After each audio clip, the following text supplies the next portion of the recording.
What's going on, everyone? Juicebags here, and welcome back to some Dungeon Defenders 2. I've been getting asked quite a bit lately to talk about ancient power points, or the points you get each time you use the prestige system and you reset with ancient power. A lot of people are unsure on where they should put their points, and they've been asking me to kind of give up some suggestions. Now, a few things that are really important to note for ancient power. Now, first things first, the amount of benefit you gain from putting points into these individual categories is relatively small overall. Total altogether, you'll end up increasing your defense power by 10%. It's a very, very small gain. The real reason you do ancient power resets in the current setup of the game is to increase these talent caps. Of course, by doing ancient power resets, you can get your ascension talent caps up to 999, where they originally start off at 140. Now, with that in mind, remember that where you put the points is really up to you. It's going to be a small gain, and as far as like the best place to put the points in, it's really going to be 100% opinion based. However, this is what I normally do.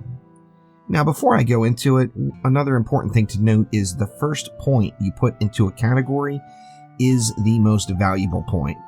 For example, if we take a look at the Ancient Destruction here, or Defense Power, if we put 1 point into that, we're going to gain 4% additional defense power.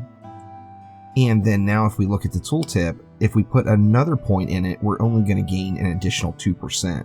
So we're getting 4% for the first point, 2% for each additional point. So the first points can be very valuable in comparison to the others throughout. Now, taking a look at starting fresh here, Defense Power or Ancient Destruction is the first area I personally would suggest putting your points. After you get points into Ancient Destruction, we know the game is heavily based on Defense Power right now, and it is a tower defense game, so it's all about your defenses. Defense Power is going to be where it's at for getting your initial points in. Now, after you go Defense Power, I generally like to go into Defense Crit Chance. Now, Defense Crit Chance is an even 1% per point you spend. And then I like to go into Defense Crit Damage. Defense Crit Damage is like many of the others, where that first point is more valuable. We're going to get 4% for that one, and then we'll just go ahead and fill that out.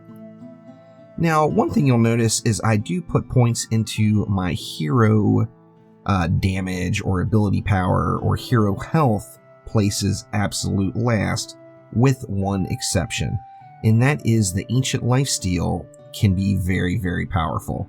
It's going to give us a percentage of the damage we deal with our primary or secondary attacks are going to be returned in healing. Particularly if you're pushing farther up in Onslaught, you're going to know that staying alive is kind of a big deal, and Ancient Lifesteal can really help you out in that regard. Now, looking through all of the ancient powers, there really are no bad ones. Now, I'll be honest, I'm not a huge fan of the Ancient Builder with the tower build time being decreased, or the Ancient Respawn with the hero respawn time being reduced, as these two, to me personally, if you've got a solid build, they're not going to make or break whether or not you win the map. If your build can't hold up through that additional few seconds when you die, you're probably we're not going to win that map anyway, with a few exceptions.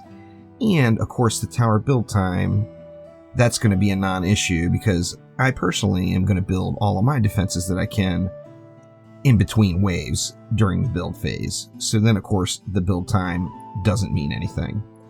Now, after you get the key things that you want to go into, so like the most important things for me are going to be the Defense Power, as I mentioned, the Defense Crit Chance, the Defense Crit Damage.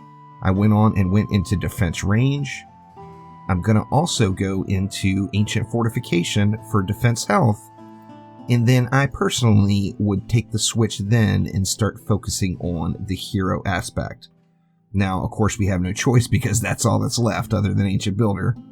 And I would go personally into Hero Crit Chance next, and then after Hero Crit Chance, go into Hero Crit Damage. I know some folks will say go into Hero Crit Damage first, and, whatever you want to do. My philosophy there is the hero crit damage isn't going to matter until you crit, so you want to increase your hero crit chance.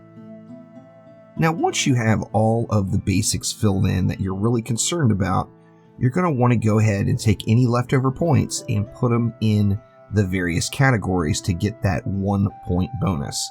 So I'm going to go 1 point into Ancient Resistance to get the 4%. I'm going to go 1 point into Hero Health, 1 into Ancient Heroic Power for more hero damage, and 1 into Ability Power.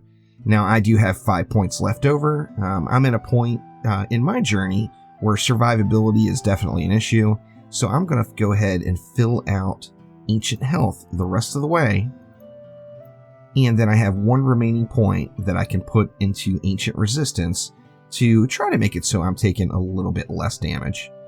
Now, me personally, the only thing I just don't put points into, as I mentioned, is the Ancient Builder and the Ancient Respawn. Now, of course, I am doing Ancient Power resets now, so as soon as I fill everything else out, I will be going into Ancient Respawn and Ancient Builder, just because there's not going to be anywhere else left to put the points. However, remember, don't sweat your points. You can reset it just like you can your Ascension. However, as I said, the benefit you gain from it is not going to be so significant where it's a huge deal. So kind of look through the Ancient Powers, decide where you feel like you'll get the most benefit for your playstyle, and that is where you're going to want to apply your Ancient Power points. So thank you so much for watching. Make sure to click that like button and please subscribe to the channel, and I will be back soon with more Dungeon Defenders 2. You can count on that. I'll see you next time.